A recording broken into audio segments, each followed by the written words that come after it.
سيئات أعمالنا من يهده الله فلا مضل له ومن يضلل فلا هادي له ونشهد أن لا إله إلا الله ونشهد أن سيدنا مولانا محمد عبده ورسوله صلى الله عليه وسلم وعلى آله وصحبه أجمعين أما بعد اڑائے کچھ ورق لالا نے کچھ بلبل نے کچھ گل نے اڑائے کچھ ورق لالا نے کچھ بلبل نے کچھ گل نے چمن میں ہر طرف بکھری ہوئی ہے داستان میری جناب صدر معزز اساتذہ کرام اور مدرسہ ترتیل القرآن کے نوشہد کا پھولو آج کی اس تاریخ میں جشن آزادی کے موقع پر آپ حضرات نے مجھے اس عنوان پر تقریر کرنے کی ہدایت کی ہے اب بات تو یہ ہے کہ میں اس کا اہل نہیں ہوں نہ میری زبان اس کے لائق ہے اور نہ میرا مطالعہ اتنا وسیع ہے کہ ہندوستان کی آزادی سے لے کر اب تک کی تاریخ بیان کروں تاہم آج کی اس قومی یادگار دن میں جبکہ ہندوستان کے گوشے گوشے میں مختلف تنظیموں اداروں اسکولوں اور کالجوں میں غیر معمولی دھوم دھام سے آزادی کا 78واں جشن منایا جا رہا ہے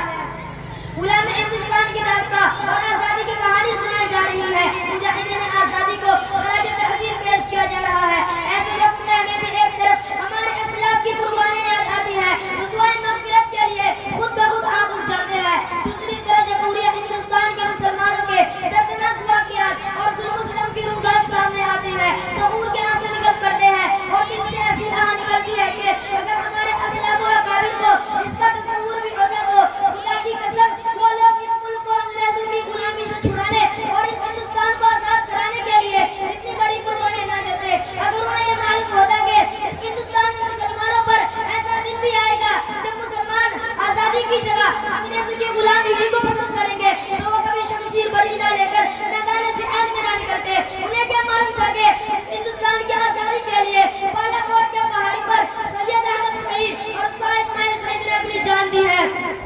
انہیں کیا معلوم تھا کہ اس ہندوستان کی آزادی کے لیے شاملی کے میدان میں علماء دیوبند توپوں کا نشانہ بنے ہیں انہیں کیا معلوم تھا کہ اس ہندوستان کی آزادی کے لیے شیخ الہند اور شیخ الاسلام کالا پانی گئے ہیں انہیں کیا معلوم تھا کہ اس ہندوستان کی آزادی کے لیے شیخ الاسلام اور حسین احمد مدنی پر سود وارنٹ ہوا ہے انہیں کیا معلوم تھا کہ اس ہندوستان کی آزادی کے لیے صرف 1857 عیسوی میں 51,000 علماء شہید ہوئے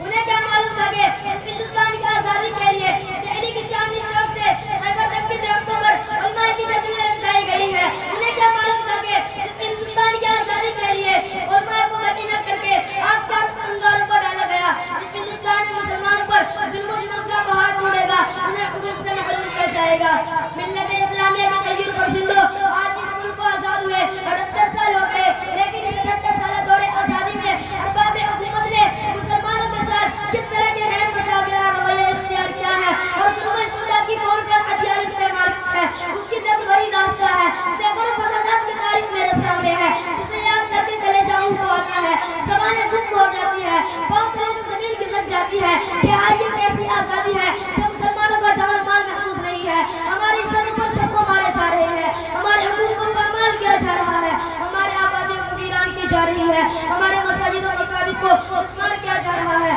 ہمارے خانقاہ مدارس پر بنیادی پرستی کا الزام لگایا جا رہا ہے ہمارے شاعر اسلام کے جنازے نکالے جا رہے ہیں قبرستان پر غازمانہ قبضہ کیا جا رہا ہے قربانی پر پابندی لگائی جا رہی ہے لاؤڈ اسپیکر پر اذان کے خلاف مقدمے بازی ہو رہی ہے خدائی قانون اور قرآن دستور اور مسلم پرسنل لا میں ترمیم کی کوشش کی جا رہی ہے یہ کیسی جمہوریت ہے یہ کیسی آزادی ہے کہ